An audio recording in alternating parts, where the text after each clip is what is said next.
여러분, 매달 또는 매주 고배당을 준다는데 왜 어떤 사람은 만족하고 어떤 사람은 손해봤다고 할까요? 안녕하세요. 머니알파 플러스 TV입니다.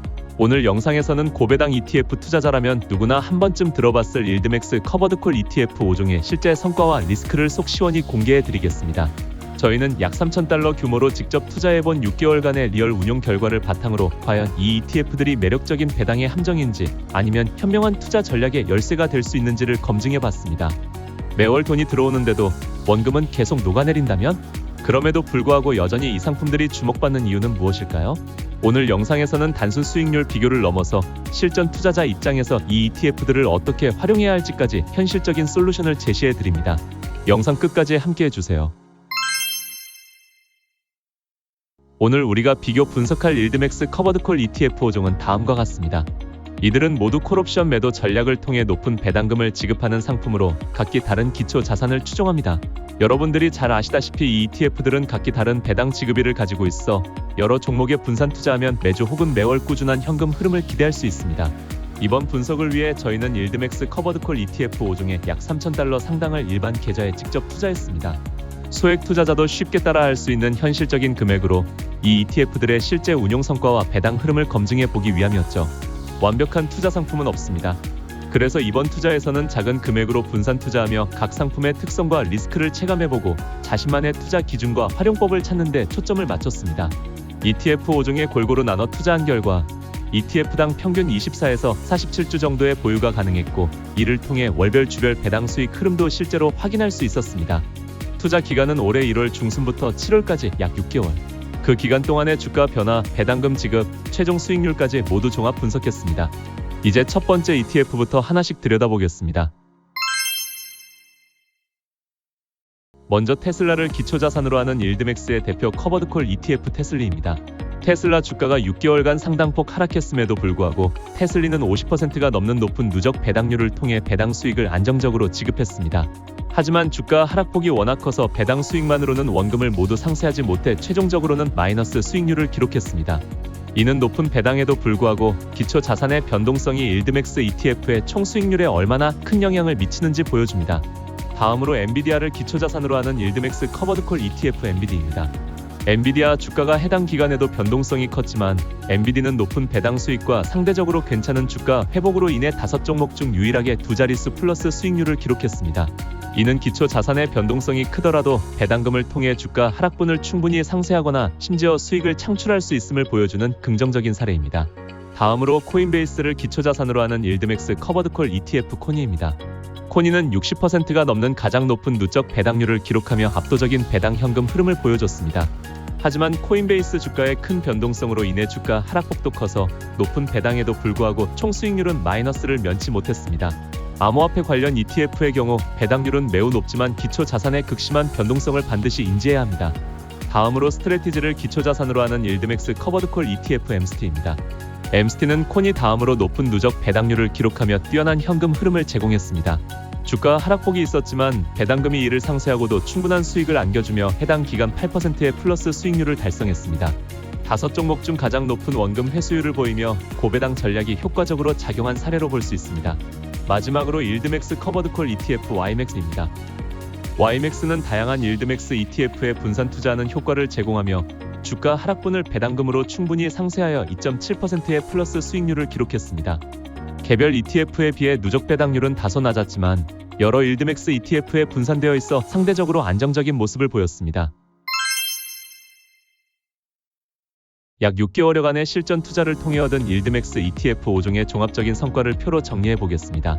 총 2,870달러를 5종의 일드맥스 커버드콜 ETF에 투자하여 6개월간 누적 배당금 714.7달러를 수령했고 해당 기간 배당과 주가 차익을 합한 총 손익은 35.1달러를 기록했습니다. 5종의 ETF에서 수령한 배당 총액은 투자 원금 대비 24.9%를 기록했습니다. 보시다시피 일드맥스 커버드콜 ETF들은 모두 높은 누적 배당률을 기록하며 상당한 현금 흐름을 창출했습니다. 특히 코니가 가장 높은 배당률을, MST가 가장 많은 배당금을 지급하며 고배당 ETF로서의 면모를 확실히 보여줬습니다. 총 수익률 측면에서는 희비가 엇갈렸습니다. 엔비디, MST, YMAX는 플러스 수익률을 기록하며 선방한 반면 테슬리와 코니는 마이너스 수익률을 기록했습니다. 이는 높은 배당에도 불구하고 기초자산의 주가 변동성, 특히 하락폭이 배당 수익을 상쇄하는 정도에 따라 최종 성과가 크게 달라질 수 있음을 명확히 보여줍니다.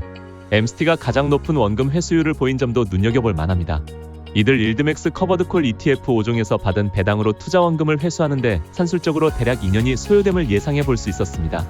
일드맥스 커버드콜 ETF는 고배당이라는 장점이 명확하게 현실로 나타났지만 동시에 기초 자산의 주가 변동성에 따른 원금 손실 위험도 상존한다는 것을 알 수 있습니다. 6개월간의 실제 데이터는 단순한 배당률 비교를 넘어 총 수익률과 원금 회수율까지 함께 고려하는 것이 얼마나 중요한지 보여줍니다. 이러한 일드맥스 커버드콜 ETF에 대한 특징을 반영하여 운용 성과를 평가할 때 얼마나 빨리 배당으로 투자 원금을 회수하느냐가 핵심 포인트 같습니다. 그럼 일드맥스 커버드콜 ETF를 어떤 목적으로 투자하는 것이 최적이라고 보시나요? 일드맥스 커버드콜 ETF 투자를 고려할 때 단순히 높은 배당률만 보고 자산 증식을 목적으로 섣불리 뛰어들어서는 안 됩니다.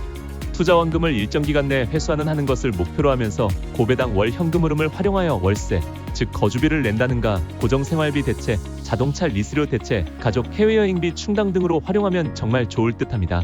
월세, 고정생활비, 자동차 리스료, 해외여행비와 같이 한번 지불하면 사라지는 지출 항목에 대하여 투자 원금은 최대한 지키면서 투자에서 발생하는 월배당을 이용하여 이를 대체하면 일드맥스 투자 상품 활용도를 극대화할 수 있습니다. 그렇다면 일드맥스 커버드콜 ETF에 투자하면서도 더 나은 성과를 도출하고 활용도를 높일 수 있는 방안은 없을까요? 제가 몇 가지 현실적인 전략을 제안해 드립니다. 분산 투자를 통해 더 나은 성과 도출을 앞당길 수 있습니다. 오늘 살펴본 것처럼 각 일드맥스 ETF는 특정 기초자산에 집중되어 있습니다. 따라서 여러 일드맥스 ETF에 골고루 투자하여 특정 자산의 급락 위험을 분산해야 합니다. 그룹 A, B, C, D의 배당 일정을 고려하여 현금 흐름을 극대화하는 동시에 특정 요일의 쏠림 현상을 피하는 것이 좋습니다. 일드맥스 ETF의 가장 큰 단점은 주가 상승분을 온전히 누리지 못하고 원금 손실 위험이 있다는 것입니다.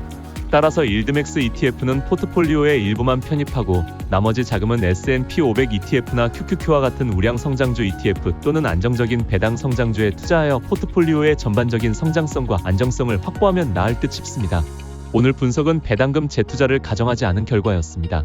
원금 회수율을 높이는 방법으로서 받은 배당금을 단순히 일드맥스 커버드콜 ETF에 재투자하는 것보다 해당 일드맥스 커버드콜 ETF의 기초자산 원주에 재투자하는 전략을 고려해 볼 수 있습니다.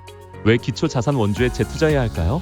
일드맥스 ETF는 커버드콜 전략의 특성상 기초자산의 주가가 크게 상승하는 시장에서는 그 상승분을 온전히 반영하지 못하는 상방 제한이라는 한계를 가지고 있습니다. 예를 들어 엔비디아 주가가 50% 급등하더라도 엔비디는 옵션 프리미엄 수익에 한정되어 엔비디아의 상승폭을 따라가지 못할 수 있습니다.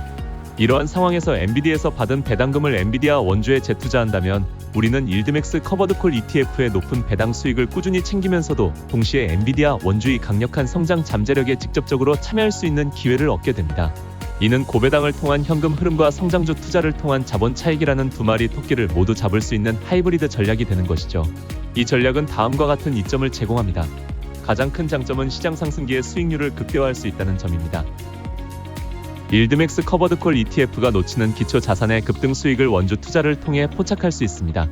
다음으로 달러 코스트 에버리징 효과입니다. 매월 일드맥스 커버드콜 ETF에서 받은 배당금으로 기초 자산 원주를 꾸준히 매수함으로써 주가 변동에 관계없이 평균 매수 단가를 낮추는 효과를 누릴 수 있습니다. 마지막으로 장기적인 자산 증식의 효과입니다. 테슬라, 엔비디아, 코인베이스, 마이크로스트래티지 등은 각 산업을 선도하는 혁신 기업들입니다. 이들의 장기적인 성장에 직접 투자함으로써 단순히 배당 수익을 넘어선 큰 자본 차익을 기대할 수 있습니다. 물론 이 전략 역시 기초자산 원주의 주가 하락 위험을 그대로 감수해야 한다는 점은 명심해야 합니다. 하지만 일드맥스 ETF에서 얻은 배당금을 활용하는 것이므로 추가적인 원금 투입 없이 성장 기회를 노릴 수 있다는 점에서 매우 매력적인 대안이 될 수 있습니다.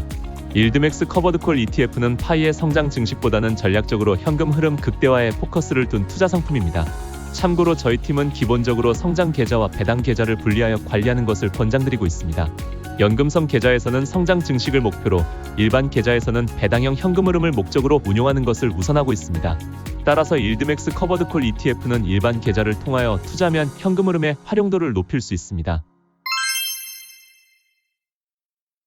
오늘 영상에서는 일드맥스 ETF 5종에 약 3,000달러를 6개월간 투자한 실제 성과를 바탕으로 누적 배당률, 총 수익률, 원금 회수율을 자세히 평가하고 더 나은 투자 성과를 위한 방안까지 제시해드렸습니다. 결론적으로 일드맥스 ETF는 높은 현금 흐름을 창출하는 데는 분명한 강점이 있습니다. 일정 기간 내 투자원금을 지켜내면서 매달 꾸준히 들어오는 고율의 배당금은 투자자에게 심리적인 안정감과 함께 소비적 지출액을 대체하는 데 도움을 줄 수 있습니다. 하지만 총 수익률 측면에서는 기초자산의 주가 변동성에 크게 좌우되며 특히 기초자산이 급등하거나 크게 하락할 때는 원금 손실 위험이 크다는 단점을 가지고 있습니다. 일드맥스 커버드콜 ETF 투자를 한다면 어떻게 성장시킬까 하는 고민보다 고배당을 즐기되 빠른 원금 회복을 어떻게 실현할까라는 고민을 염두에 두셨으면 합니다. 따라서 일드맥스 ETF는 포트폴리오의 전체 비중을 크게 가져가기보다는 다각화된 포트폴리오의 한 부분으로 활용하여 현금 흐름을 보완하는 용도로 접근하는 것이 가장 현명합니다. 특히 일드맥스 ETF에서 받은 배당금을 기초 자산 원주에 재투자하는 전략을 통해 고배당과 성장 잠재력을 동시에 추구한다면 장기적으로 더욱 견고하고 지속 가능한 투자 성과를 기대할 수 있을 것입니다. 이 영상이 여러분의 일드맥스 ETF 투자 결정에 실질적인 도움이 되었기를 바랍니다. 구독과 좋아요, 알림 설정도 잊지 마시고요. 다음 영상에서도 더 유익하고 실질적인 투자 정보로 찾아뵙겠습니다. 시청해 주셔서 감사합니다.